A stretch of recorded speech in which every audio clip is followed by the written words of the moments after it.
YouTube, it's your boy SRTJ, back with another video. See, y'all been asking me what's going on with the car. So we had a little bit of a noise and wasn't rod knock. Start time wasn't the lifters either, and I'm thinking it's a spun rod bearing. So basically took the heads off, got the heads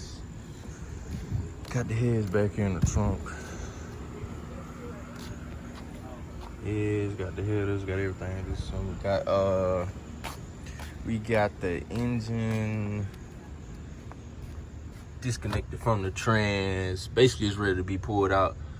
I don't know whether I'm gonna rebuild this motor or go 6.4. Something I gotta think about. But at the end of this clip, I add a video of what the car sounded like.